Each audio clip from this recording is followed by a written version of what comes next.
Alam nyo guys, kamuting kahoy ang ginagawa natin suman. Ang mga ano tawag yun? Anong tawag mo doon dyan? Mga sangkap? Nilagyan ng margarin. Tapos Asukan. Tsaka Kamuting kahoy.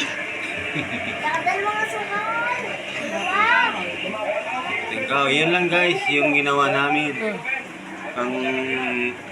Pang almusal para bukas.